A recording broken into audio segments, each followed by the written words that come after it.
Okay, grasshoppers, today, as promised, is the first discussion on decolonization of Africa. And I started with South Africa and the apartheid system. It's something that probably at this point, many of you have never heard of. So I'm going to try and walk you through this so you understand how it was established, what it was like, and then how it ended. Change over time. The fall of the apartheid system in South Africa is a great example of the decolonization process that goes on throughout Africa after World War II. And that's why I kind of included it as a case study of how this works. Okay. So let me start by calling attention to this word here on the lecture outline, apartheid. That's how that's pronounced. So if we were in class, I'd say after me, apartheid. I can hear you now. And so the apartheid system was set up by the Afrikaners in South Africa after Britain left. So as a review, when white people went to South Africa, they were Afrikaners they were Dutch basically in origin, and then they established themselves in South Africa and ended up fighting Britain in the Boer War. Okay, you guys remember this? When I first taught you this during the Age of Imperialism, we talked about how the local tribes had to be first pacified, the Zulu and the Zulu Wars. And, you know, when the black populations of South Africa had been sufficiently kind of pushed out of the way, the whites fought each other for the land. And Britain and the Dutch Afrikaners fought each other in the Boer War. And Britain won that and kept South Africa under its flag for a long time. But eventually Britain relinquishes it to the Afrikaners to just run the society as they will.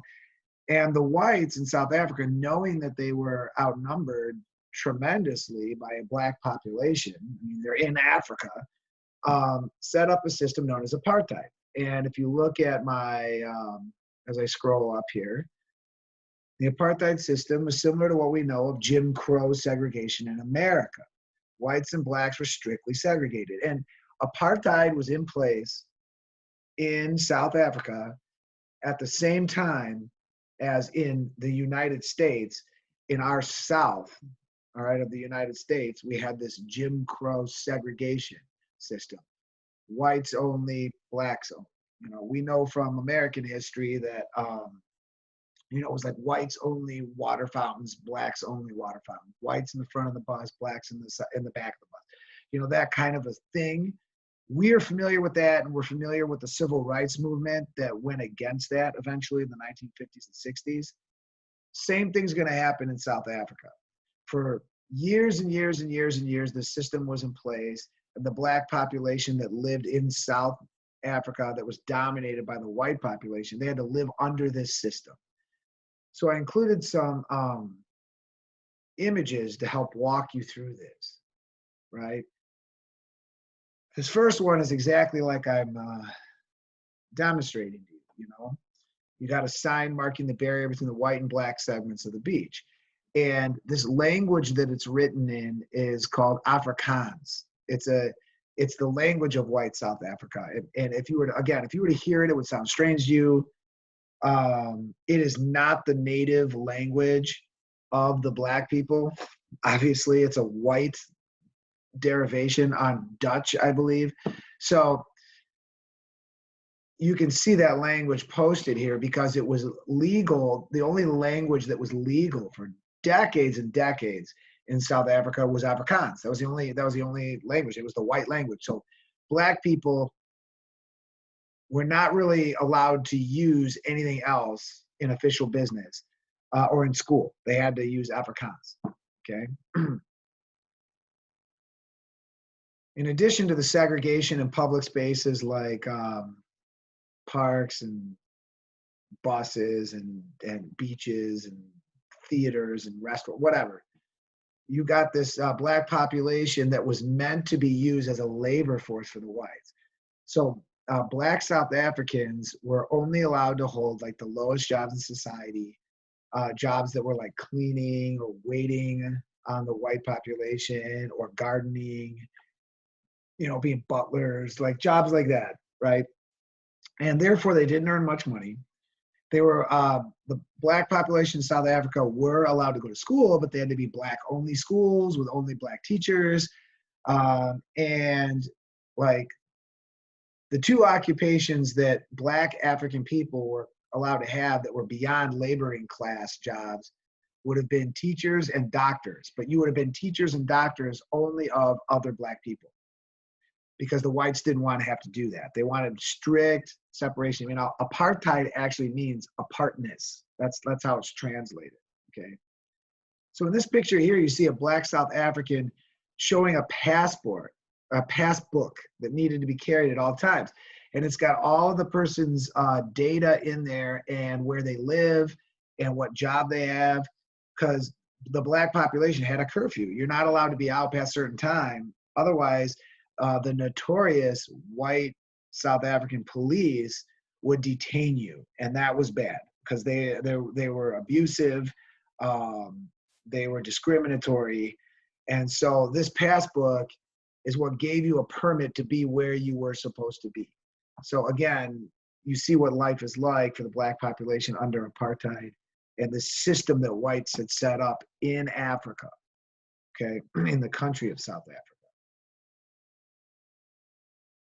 This next photo gives you a sense of the separation of the races in terms of where they lived. So while whites, and you'll see this later on in the excerpt from the book that I put into your lesson, the whites live in these mansions in these middle-class neighborhoods with Mercedes-Benzes and with, nice lawns, and they go to the best schools and they get the best jobs. The black population lives in spots like this, all right? These are called shanty towns. They were not near the white neighborhoods. They were separated out, much like America's like inner city neighborhoods are today. You have this section where the black population is allowed to live, and they shouldn't encroach on the white population.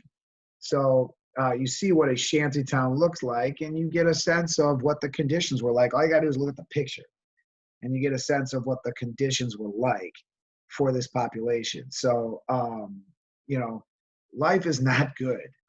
Essentially, the black population of South Africa grows up in these shanty towns.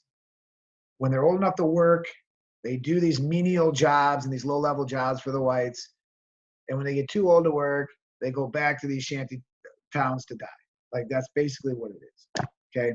And even while working, they have to commute back and forth from these places. And it's not like any black people own cars. They have to take buses that are only for black people or walk, and they have to carry their passbooks at all times. To give you a better idea of what this was like, I gave you guys an excerpt from a story known as Kafir Boy by Mark Mathbana. Now, Kafir is a actually negative racial slur against the black population in South Africa that whites would use, okay? So you look at this, I'm gonna have you, you should pause my recording and read this excerpt about what life was like as a young black boy under apartheid. So I'm gonna pause for a minute, let you do that while I scroll.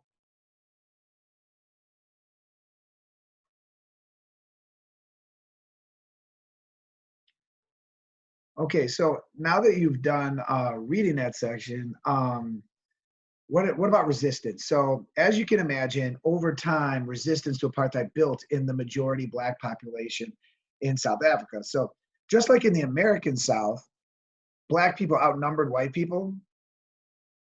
This is even more true in South Africa, okay? So the whites are in control, but black people outnumbered them. And increasing voices called for an end to apartheid, especially in the late 1960s through the 1990s, when apartheid finally ended, okay? A kind of African self-determination group was formed known as the African National Congress, which you see here. And, it was an organization that pushed for the rights of Black people in Africa under this system and an end to the system. One of those important early voices was Steve Biko. Steve Biko was an intellectual, and he formed a movement known as the Black Consciousness Movement. And his entire goal was to get Black South Africans to understand that they are beautiful, that despite what the white population that dominates you tells you, that your culture is beautiful, your appearance is beautiful, you do not need to be ashamed of it.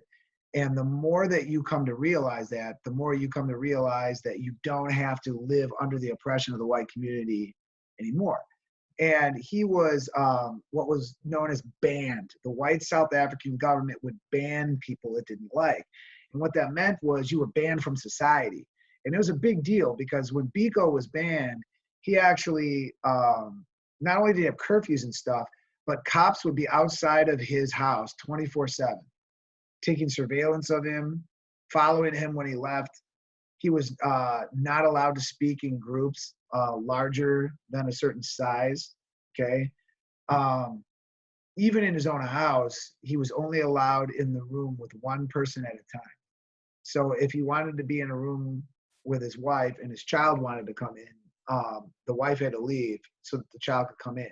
This was a way to prevent him, obviously, from talking in big groups. And you're like, well, wait a minute, Ray. Like, how would they know whether he was in the same room with, you know, his family members? Because they were under constant surveillance of this guy. And that's how dangerous they thought he was. And eventually, Biko started to find ways to speak in large groups and to defy the ban. And as a result, he was taken into custody by South African police and beaten to death. And the claim was they pulled him over for a traffic violation or something. And they beat him to death in prison, claiming that his heart had stopped or something like that. They came up with some excuse, right? And he became a martyr for the anti-apartheid movement. This guy here, Donald Woods, was a white South African reporter who wrote a book about Biko because he became friends with Biko during this time. And Steve Biko opened his eyes to the actual like terribleness that was an oppression that was apartheid. And even though Donald Woods was a privileged white person that was a product of that system, started to speak out against it and wrote a book about Biko's life and essentially his assassination. And that got him in trouble with the white South African government so much that Donald Woods had to actually flee the country. He had to flee South Africa to tell this story, which he did by writing this book about Steve Biko. Just like Mark Mothban, the guy who had written the account that you read earlier in this lesson, he had left South Africa and wrote about apartheid from the United States, which is where he went, okay? So here you got these voices against apartheid, making the rest of the world realize how bad it was. This man here is the Archbishop Desmond Tutu. And as more and more awareness about apartheid got out there by the 1980s, this guy was one of the leaders and would speak passionately to like the United Nations. He was an archbishop in the Anglican Church, I believe, and called for an end to apartheid and called for the rest of the world through the UN to put economic sanctions against apartheid, against South Africa. Basically, tried to get the UN and other nations around the world to put pressure on South Africa to give up this system by not trading with South Africa, putting economic sanctions on them. Okay, strong voice in this movement as well. And then there's Nelson Mandela. And Nelson Mandela is the most famous. He had been a member of the African National Congress as a young man. He had participated in what South African whites called acts of terrorism against them, because Nelson Mandela and his comrades would blow up government buildings or vandalize government buildings, but they were careful to do so at a time where they wouldn't harm people. They would blow up the building as an act of protest, but without anybody in it. So they were a little more militant. Nelson Mandela experimented with communist ideas for a while, socialism for a while. You'll even see in the video clip I show you at the end, somebody refers to him as comrade. Okay, because that was the remember I told you, you know, socialism and communist revolutions around the world influence a lot of different people. And Nelson Mandela, you know, just like it did in China and Vietnam or whatever, like in Africa too, you know, Nelson Mandela was motivated because of this whole kind of rise up against your oppressor theme that goes along with socialism and communism. So Mandela was in on that, and he eventually gets arrested for terrorism and spends many, many, many decades in prison. But his popularity didn't wane. You know, people still remembered him, and he remained like a kind of an icon or a martyr figure. He wasn't killed like Biko was, but his being held in prison was roundly viewed by the world as an act of oppression against him, because he just wanted freedom for Black people in South Africa, right, and equal rights. Eventually, when things got so bad in South Africa due to rioting, that it looked like there would be an actual racial war in South Africa, the white government relented, and the last white prime minister of South Africa, by a guy by the name of Frederick de Klerk, and he's pictured here in this next image, realizes that it's not worth keeping apartheid alive if it's going to result in a racial war that could destroy the entire country. And so he not only pardoned Nelson Mandela, let him out, but de Klerk relented on allowing freedom of elections in South Africa. So there were free elections, and Black people could now vote for the first time in the early 1990s. This is around like 1992-ish, somewhere in there. And when Black people could vote, they overwhelmingly voted Nelson Mandela as their next president, the president of non-apartheid South Africa. And he was elected while still in prison, Nelson Mandela was. And here he is clasping hands with de Klerk.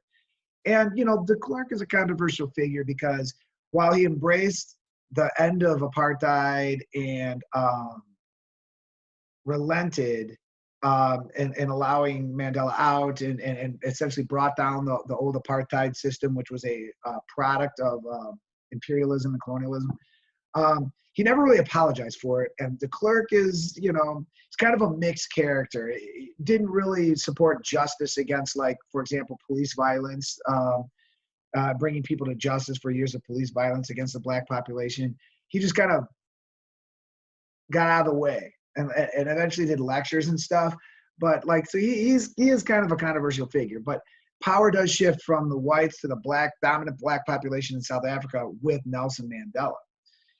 Okay, and I add some things here, some events or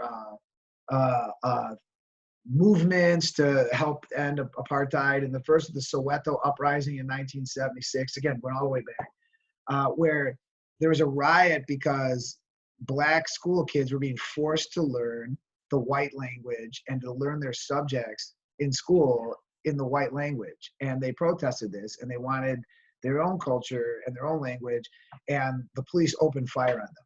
And here is a famous image that was actually also featured in an American Time magazine. It became news in the United States. You know, children being massacred as an example of the terribleness of apartheid and the oppression of it. As we got into the 1980s, you know, I've got the inner album sleeve from the rock band U2. I don't know if any of you guys now even know who U2 were. I mean, they were a mega band of the 1980s, 1990s, and early 2000s. But their lead singer Bono and you know, and the rest of the band really were very active. They're very activist. Okay, and they're still making music, but they're not as popular because the rock and roll music is not the genre that is popular right now. But they you know, they would take stands all over the world, and they're very activist for justice for different people groups all over the world. And this album in the 1980s, they did a live tour called Rattle and Hum. And on this album, there is a song, Silver and Gold, which is about apartheid and the need to bring it down. And so, being activists that they are, you can kind of see this.